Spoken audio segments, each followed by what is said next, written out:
कहानी एक छोटे से गांव के राजा की है जो घमंड और अहंकार में डूबा हुआ था। इस राजा का नाम विक्रम और सीमा उसकी पत्नी थी और अपने बच्चों के साथ वो रहता था।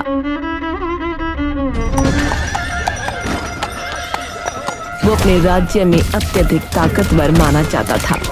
उसे विश्वास था कि वो जितना शक्तिशाली है उतना दुनिया में कोई नहीं है। वो कभी भी अपने दरबारियों और राज्य के लोगों से सम्मान से पेश नहीं आता था।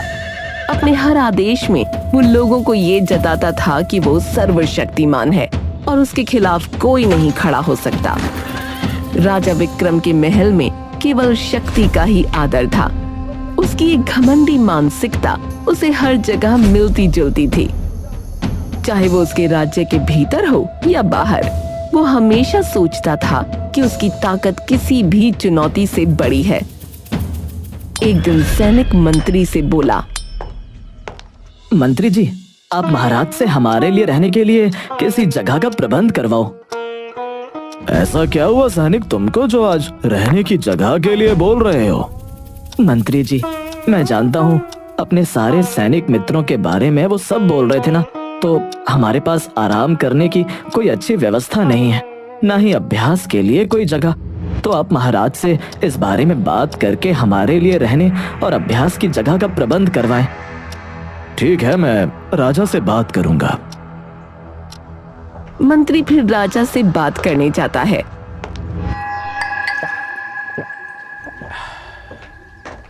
महाराज, हमारे सैनिक को आराम नहीं मिल पा रहा है। वो काफी थके हुए हैं। उनके रहने और अभ्यास के लिए जगह नहीं है।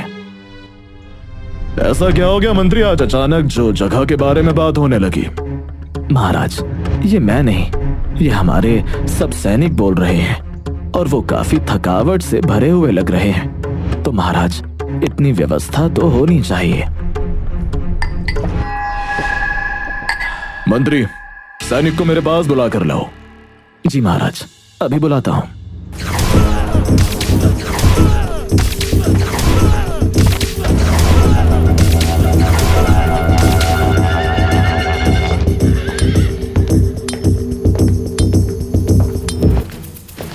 जी महाराज, आपने बुलाया?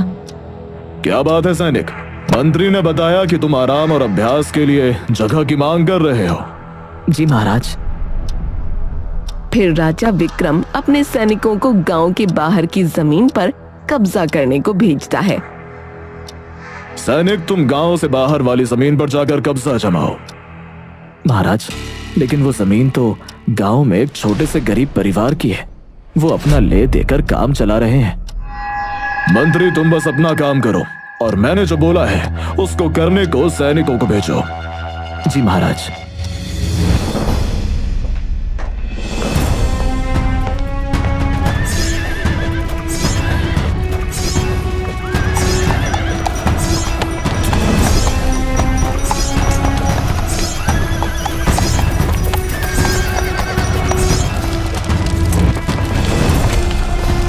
जमीन कब्जाने के बाद सैनिक को बुलाओ जरा। जी महाराज, आपने बुलाया? गांव में बाहर वाली जमीन तुमने कब्जा ली? जी महाराज। बहुत बढ़िया। अब वो जगह तुम सैनिकों के रहने और अभ्यास करने के लिए है। ठीक है महाराज। जी महाराज, तुम आज से ही उस जमीन पर काम शुरू करवा दो।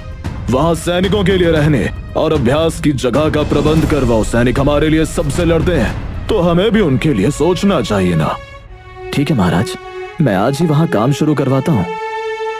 बेचारे गरीब की जमीन को हड़प के उस पे अपने सैनिकों के लिए जगह बनवा रहे हैं। भगवान इसकी सजा एक न एक दिन जरूर देगा।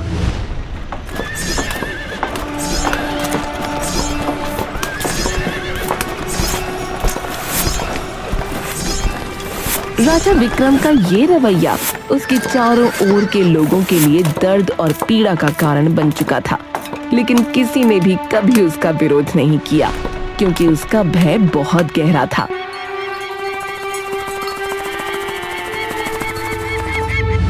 एक दिन राजा ने अपने दरबार में घोषणा की, मैं आज जंगल की ओर यात्रा करूंगा। जंगल में कई अदृश्य ताकतें हैं जिन्हें मुझे नष्ट करना है। मैं उन शक्तियों का अंत करूंगा और उन्हें पूरी तरह से नष्ट कर दूंगा। मंत्री और दरबारी इसे सुनकर घबरा गए, क्योंकि वो जानते थे कि जंगल में कई रहस्यमयी और खतरनाक शक्तियां बसी हुई थीं। लेकिन राजा का अहंकार बहुत बड़ा था। महाराज, ये जंगल बहुत खतरनाक है। यहाँ कई रहस्यमयी शक्तियां बसी हुई हैं। हमें वहां नहीं जाना चाहिए। हाँ महाराज, ये जंगल हमारी समझ से बाहर है। हमें इस पर फिर से विचार करना चाहिए। तुम सब डरते हो, लेकिन मैं किसी से भी नहीं डरता। जंगल में क्या है ये मुझे नहीं पता, मैं खुद जाकर देखूंगा। और इस तरह राजा ने यात्रा शुरू कर दी। राजा विक्रम अपने बड़े दरबारियों और सैनिकों के साथ जंगल की ओर बढ़ा जा रहा था। वो जंगल में प्रवेश करते ही महसूस करने लगा कि वो जिस रास्ते पर चल रहा है वो बहुत घना और अजनबी था। झाड़ियां, पेड़ और घना अंधेरा। अचानक उसकी नजर एक छोटी सी झोपड़ी पर पड़ी जो घने जंगल में एकांत में खड़ी थी। राजा का मन किया कि इस झोपड़ी को नष्ट कर दिया जाए, क्योंकि उसकी नजर में ये झोपड़ी अव्यवस्था का प्रतीक थी। राजा ने सैनिकों को आदेश दिया, इसे तुरंत नष्ट कर दो।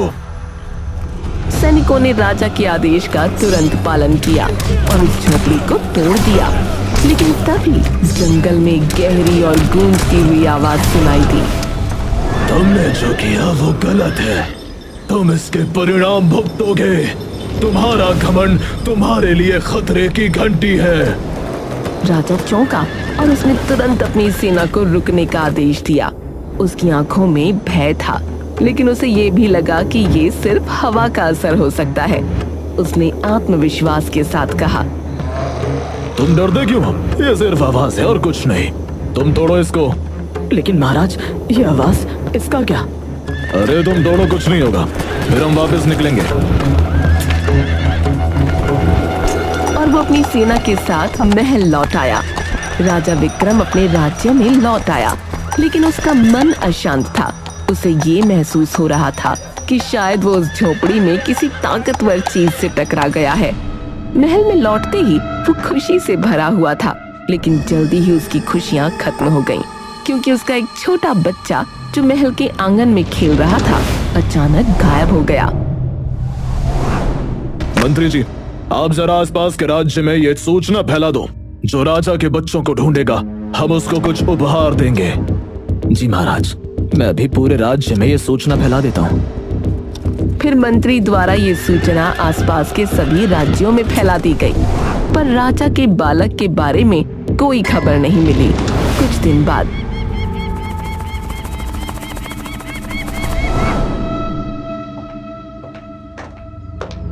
मंत्री जी, कहीं से कोई खबर मिली क्या? नहीं महाराज, मैंने ये खबर सारे राज्यों में पहुंचा दी है, परंतु कहीं से कोई जवाब नहीं मिला। राजा को पहले तो ये एक साधारण घटना लगी, लेकिन जैसे जैसे दिन बीतते गए उसे ये समझ में आया कि ये संयोग नहीं था। एक के बाद उसका दूसरा बच्चा भी गायब हो गया। सीमा घबराई हुई थी। उसने राजा से पूछा, महाराज, हमारे बच्चों का क्या हुआ? वो कहाँ गए? राजा ने भी पहली बार घबराहट महसूस की। मुझे नहीं पता, ये कुछ अजीब सा हो रहा है। राजा ने राज्य भर में बच्चों की तलाश शुरू कर दी, लेकिन कहीं कोई सुराग न मिला। वो बुरी तरह से परेशान हो गया। उसने अपने मंत्रियों से कहा, क्या ये कोई प्राकृतिक घटना है? क्या हमारे बच्चों को कोई इंसान या जानवर ले गया है? महाराज, मुझे लगता है कि ये सब कुछ असाधारण है। शायद कोई शक्तिशाली शक्ति हमारे बच्चों को पकड़ कर ले गई है। राजा ने महसूस किया कि ये स्थिति केवल एक संयोग नहीं हो सकती थी। रात को राजा को वही गूंजती हुई आवाज फिर सुनाई दी। तुमने मेरी शरण स्थली को नष्ट किया था और अब तुम्हें इसके परिणाम भुगतने होंगे। तुम्हारे बच्चे अब मेरे पास हैं। राजा को अब ये पूरी तरह से समझ आ गया कि वो राक्षस था जिसने उसके बच्चों को उठाया है।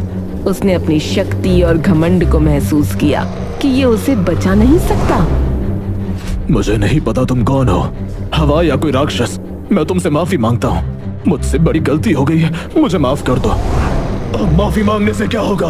तुमने तो मेरी शरण स्थली को नष्ट कर दिया और तुमको तो अपने ऊपर काफी अहंकार था। अब तुम देखो कैसे तुम्हारा अहंकार मैं तोड़ता हूँ।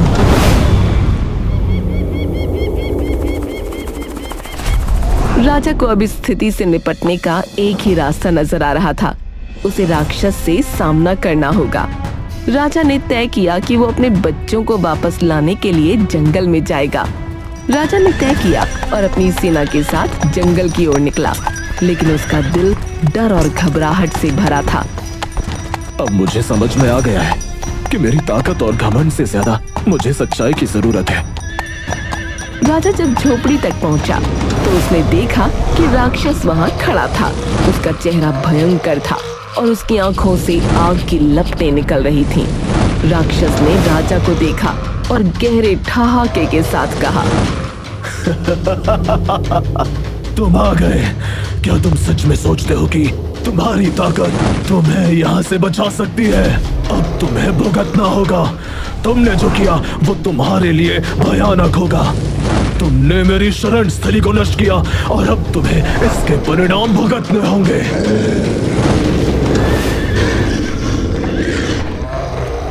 राजा ने गहरे आत्मविश्वास के साथ कहा, मैंने जो किया वो गलत था। मेरा घमंड मुझे अंधा कर चुका था। मैं तुमसे विनती करता हूँ, मेरे बच्चों को वापस दे दो। राक्षस ने राजा की बातें सुनी और फिर कहा, तुम्हारा अहंकार तुम्हारी सबसे बड़ी कमजोरी है। यदि तुम सच्चे दिल से माफी मांगते हो तो मैं तुम्हारे बच्चों को वापस कर दूंगा। राजा ने सिर झुका लिया और अपनी गलती को स्वीकारा। मैंने जो किया वो बहुत गलत था। मुझे अपनी गलती का एहसास हो चुका है और मैं तुमसे सच्चे दिल से माफी मांगता हूँ। राक्षस ने राजा के शब्दों को समझा और उसके बच्चों को वापस कर दिया। अब तुम ये बात हमेशा ध्यान में रखना और कभी किसी बात का घमंड मत करना। राक्षस अब राजा के सामने खड़ा था, लेकिन अब राजा का दिल पहले जैसा नहीं था। राजा ने राक्षस का धन्यवाद किया। आपका बड़ा धन्यवाद है और अब मुझे समझ आ गया है कि बिना घमंड से कोई भी व्यक्ति अपने जीवन में शांति और संतुलन नहीं पा सकता है।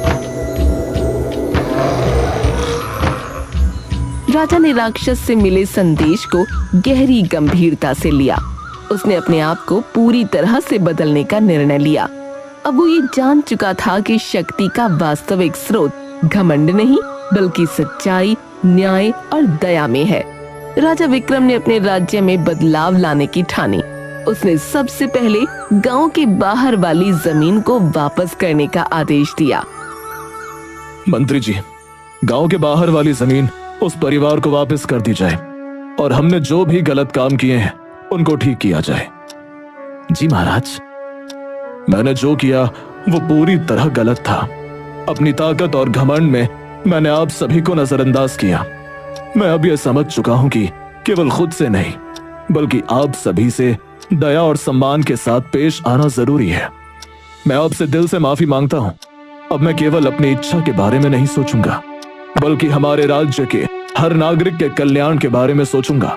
मैं सबके साथ समानता का व्यवहार करूंगा और हर किसी को सम्मान दूंगा, चाहे वो बड़ा हो या छोटा, अमीर हो या गरीब। राजा ने अपने वचन पर अमल करना शुरू किया। हम सभी मिलकर एक नई शुरुआत करेंगे। कोई भी यहाँ छोटा या तुच्छ नहीं होगा और हम सब एक दूसरे का सम्मान करेंगे। मेरा वचन है कि मैं कभी भी आप सभी के विश्वास को फिर से नहीं तोड़ूंगा। राजा ने अपनी नीतियों में बदलाव किया, जनता के लिए नए कानून बनाए और सबके साथ बराबरी का व्यवहार करने लगा। राजा, अब आप सच में हमारे नेता हैं। हम आपको पूरा समर्थन देंगे। राजा के प्रति जनता का प्यार और सम्मान बढ़ने लगा और राज्य में एक नई उम्मीद और खुशी का माहौल बन गया।